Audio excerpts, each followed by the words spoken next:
શહેરના વાઘોડિયા રોડ ખાતે આવેલા પ્રભુનગર પારુલ સોસાયટી પાસેના શ્રી રામેશ્વર મહાદેવ મંદિર ખાતે શિવરાત્રિ પર્વે ભક્તોએ વહેલી સવારથી મોટી સંખ્યામાં દર્શન પૂજન કર્યા।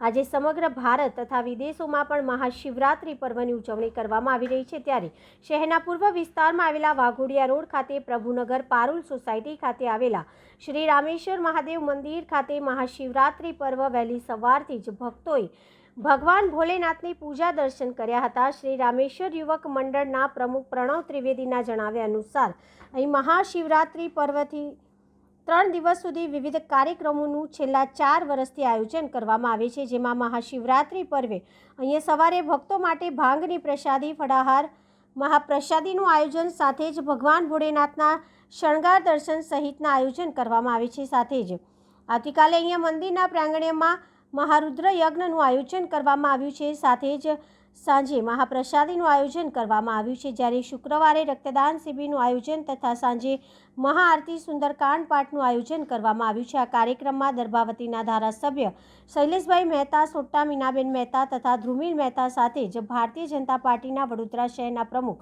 ડૉક્ટર વિજય શાહ ઉપસ્થિત રહ્યા હતા। હર હર મહાદેવ, જય સિયારામ। આ રામેશ્વર મહાદેવનું મંદિર છે, પ્રભુનગર પારુલ અને જીવન શાંતિ સોસાયટીની વચ્ચે એક કોમન પ્લોટમાં આવેલું છે। આ છેલ્લા 12 વર્ષથી આ મંદિરની પૂજા પાઠ અહીંયા થાય છે। દરેક ભક્તોએ એનો લાભ લે છે।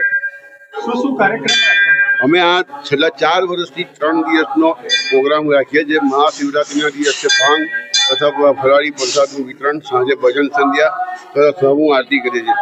બીજા દિવસે અમાસના દિવસે લઘુરુદ્ર છે, હોમાત્મક રુદ્ર છે, એની પૂર્ણાવતી સાંજે 5 વાગે થાય છે અને અમે લગભગ 1000 થી 1200 જણને પ્રસાદી રૂપે અહીંયા જમણવાર કરીએ છીએ।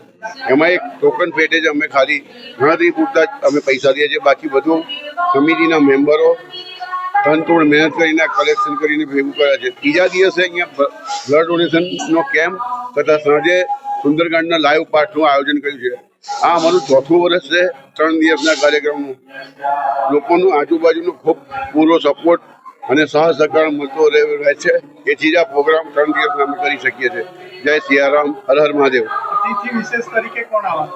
અતિથિ વિશેષ કરીને દર્ભાવતીના ધારાસભ્ય શૈલેષભાઈ મહેતા, મીનાબેન મહેતા તથા એમનો સન ધ્રુમિલ મહેતા તથા ભારતીય જનતા પાર્ટીના ભાજપ પ્રમુખ શ્રી વિજયભાઈ શાહ બ્લડ ડોનેશન કેમ્પના દિવસે અહીંયા હાજરી આપશે એવું અમને ખબર છે। આપનો પરિચય? મારું નામ પ્રણવ ત્રિવેદી છે, બાજુમાં સુનિલભાઈ ચોકસી। રામેશ્વર મહાદેવ મંદિર લગભગ 12 થી 13 વર્ષ જૂનું મંદિર છે। આ પારુલ સોસાયટી પ્રભુનગરની મધ્યમાં આવેલું છે અને આજુબાજુના રહીશોને માટે આ એક આસ્થાનું કેન્દ્ર બની ગયું છે। મહાદેવ અહીંયા જે કંઈ લોકો પૂજા કરે અને કંઈક માનતા માને એ બધું અહીંયા ખૂબ રીતે સફળ થાય છે, એટલે બધાને બહુ આસ્થા થઈ છે। આજે પણ અહીંયા એટલા બધા ભક્તો અહીંયા આવ્યા છે। અહીંયા ભાંગનો પ્રસાદ તથા ફરાળી પ્રસાદ એ બધું રાખવામાં આવેલું છે। આવતીકાલે અને પરમ દિવસે શું કરે? આવતીકાલે અમારે હોમાત્મક લઘુરુદ્ર રાખવામાં આવે છે અને જેની 5 વાગે અમારે નાળિયેર હોમવાનો પ્રોગ્રામ છે અને બીજું રાત્રે મહાપ્રસાદી અમે રાખી છે, જેમાં લગભગ 1000 થી 1200 માણસો એ પ્રસાદીનો લાભ લેશે અને આ બધું અમે ટોકન પૂરતું જ લઈએ છીએ, બાકી તો આજુબાજુના રહીશોના સાથ સહકારથી આ બધું શક્ય બને છે। અને ત્રીજે દિવસે અમે અહીંયા બ્લડ ડોનેશન કેમ્પ રાખેલો છે, જેની અંદર ખાસું લગભગ 50 બોટલ જેવો અમારો ટાર્ગેટ છે અને એ પતી જશે એવું લાગે છે। અને સાંજે સુંદરકાંડના પાઠ, લાઈવ સુંદરકાંડ પાઠ રાખવામાં આવેલો છે। મારું નામ સુનિલ ચોકસી છે અને હું પણ અહીંયા મહાદેવ સેવા સમિતિના અમે કમિટી મેમ્બર।